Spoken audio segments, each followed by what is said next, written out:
If I don't go far away this time, like you won't do it. Yeah, exactly. Yeah. That's right. And so we felt like that window was maybe closing on our youth and a desire to go. So you took the leap. We did. Yeah, and we both had really, really good jobs that we were being paid a lot of money, and so we were taking a big pay cut. And we had just bought a house. Oh, we would have to sell the house. Oh, what to do, you know? And so we went for it. And so in the summer of 2005, we moved here. All right. To Taiwan. Yeah, so I'm back. Yeah. Hello everyone, my name is Ahmed, and today I have another episode for you with a very special guest. His name is Mark. He comes from the US, but actually he was born here. At the moment he's a teacher at Morrison Academy Kaohsiung, and he's gonna share some interesting stories with us. So let's get started.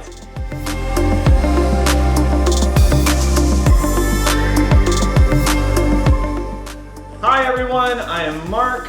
Nice to meet you. It's so great to finally be here with you. So you wanted to know how I got here? Yeah. Like, I really want to know your story here because I know it's pretty good. It's a little weird. Yeah, I know, but you know, let's pretend nobody's watching. Nobody's watching. It's like close your eyes, don't listen, and just tell us, like to me, it's okay. Well, I was born here in Taiwan in 1977. My family, my mom and dad at the time, lived in Zoying. There was an old naval base that is not there anymore. So my dad was fluent in Chinese, so his Chinese was so good that he could go onto the ship and teach the officers and sailors how to sail U.S. ships. So how do you come up with learning Chinese? Well, it's a very funny story and a strange one. The rumor has it from my dad, well not rumor, but the story is that he missed the deadline for signing up for his major. And I guess in those days, in the early 70s, you were supposed to show up to a certain place on campus and they had all these whiteboards and you signed up on the whiteboard until all the spaces were full. So they went class by class, there's a certain order, and he missed the time to go. So he ran down, he was one of the last ones there, and all of the majors had been filled except for just a few, and one of them was Chinese. But my dad is from central Iowa, in the middle of nowhere, just cornfields. So he had never really known Asian people, didn't know anything about Chinese, but he thought, yeah, that's interesting, maybe I can try it, you know?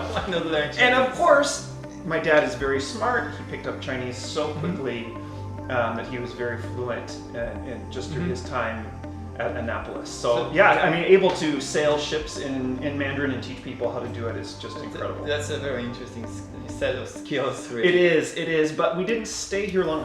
When I was 1 year old, my family moved back to America. Oh, okay. And my dad became a pastor, and so we moved around for that. And my other two sisters were born in Kentucky and Iowa. We went back to Iowa. And then because my dad's Chinese was so good, and our church group that we were with, they said, hey, we really want to plant some more churches in Taiwan. So would you be interested in going back? And my dad, that was like his dream job. He really wanted to do that, yeah. So we came back to Taiwan, we got stationed. How old were you? I was going into third grade, so I was about 8 years old. I see. Yeah. And so we spent our first year in Taipei. So I went to the Morrison campus in Taipei that year, but then we got relocated to Kaohsiung because our mission wanted to start a seminary in Kaohsiung. So what are you like doing these days, like in a free time, like comparing to things that you used to do in the US? As an American kid, you want to play outside, you do a lot of sports, you're just enjoying playing with like a basketball, baseball. You jump on your bicycle and you bike around the neighborhood and you buy baseball cards and you trade them with your friends and you read comic books and you watch cartoons on TV on Saturday morning. You know, that's kind of the kid behavior. But when we moved to Taiwan, we didn't know anyone. We couldn't speak Chinese. My dad could, but he was gone all day. And so we felt very isolated. So me and my two younger sisters, we became very close and we played together only, that we were our only playmates. So yeah, we left, and when we came in 1985, we left in 1988. There were some troubles with the job and it was really hard on my mother, and we just couldn't stay. And so it was difficult for our family to leave but we had to go. And so we ended up moving to the Detroit area, where I finished elementary school, middle school, high school, and then went off to university from there. So I spent a lot of time in Michigan. And when I went to university, I met a wonderful young lady who lived across the hall from me in my dorm. And it took a few years, but we fell in love and decided to get married. We were very interested in adoption, but we didn't know what that looked like. Yeah. And we were very open to living overseas. You know, you're young, you have a lot of years ahead of you, you can be very flexible. You still have that energy. Energy. I always think, you know, I mean, I had once like to finish my bachelor, and I was between this and my master degree, and I was like, well, if I don't go far away this time, like you won't do it. Yeah, exactly. Yeah. That's right. And so we felt like that window was maybe closing on our youth and a desire to go. So you took the leap. We did. And so we were thinking about becoming dorm parents. It's like a sub-parent. Kinda, Yeah. yeah. So we were both very interested in that idea, you know, that we could be parents to a lot of kids all at once and help them grow and develop, help them with their schooling if they Definitely needed have homework. influence on a community. That's right, that's right. And we thought, yes, this is what we want. And so we started looking at international schools, especially in Asia. But a lot of those schools they couldn't pay a full salary, and they wanted you to raise some of your own support. And I remember as a kid having to ask people for money. Well, I didn't, but my family, in order to travel to Taiwan as a missionary family, and I hated that feeling. I didn't like asking for money that way. So we thought, well, let's try to find a school where they pay the full salary, even if it's a small salary, so we don't have to raise support. You can be independent.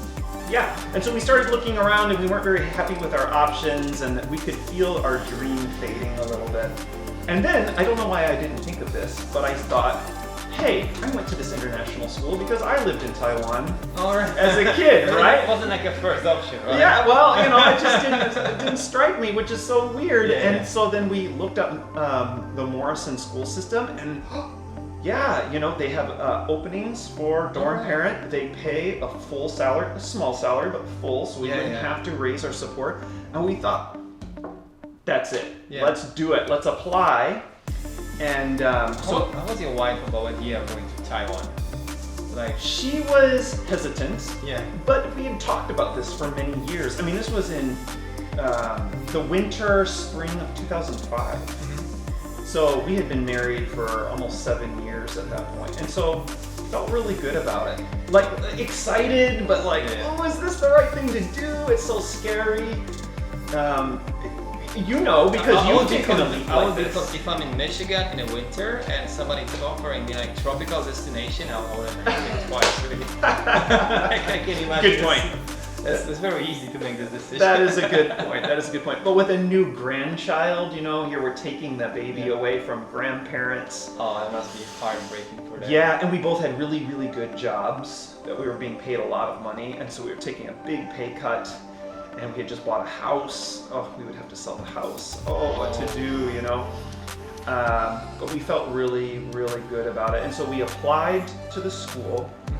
And it was very unusual because we got a call, I think a day after we applied. Okay. And he said, hey, the superintendent of the school is going to be driving through your city next week. Can he stop at your house? Really? And we said, what? How is this possible? So fast. Yeah, I know. And so it just seemed like the timing felt really good, you know? So he came over, we met him and his wife, and we thought, okay, I think things are falling into place. Yeah, yeah. And so we went for it, and so in the summer of 2005, we moved here. All right. Yeah, so I'm back. Yeah. So how did you feel then? Like the changes, like everything changed, right? You still remember that. Yeah. In some ways, it felt very much the same. All right. You know, you get off the plane and the smell And the hits heat. you, and you just go, yeah, I remember this. This is such a good smell to me. And the heat, yes. And then you go, oh, I remember the heat. Oh. You know, the first time I get out of the airport, like it was in Hong Kong, I was like, hey, this heat must be from like engines or something, like this, you know, this steam room, or it must be somewhere. And then like you go out, you keep walking, It doesn't No, change. it's doesn't everywhere. change. And you're just sweaty. We as Westerners, I think we are sweaty a lot. It's gonna be okay at night. No, it doesn't No, change. no, just the same. Just hot all the time. Good luck. No. And Taiwanese people are so gracious and kind, I find, that even if you have difficulty communicating, you can find a way to get the idea across. And where I get a little frustrated and embarrassed, I find that my Taiwanese friends are so kind to me in return, and I'm just really grateful for that. I think as Westerners, if a foreigner comes to my country, I look at them and I say, well, why don't you speak English? You're in my country. Yeah. Come on, Yes, Do you feel the same? yeah, that's a kind of different idea. Yeah, but here it's normal. He's a foreigner. He cannot speak. Look at him. He cannot speak Chinese. It's not his fault. But it kind of is because we have come here. Yeah, I think it's too nice actually this way. Here's an interesting story.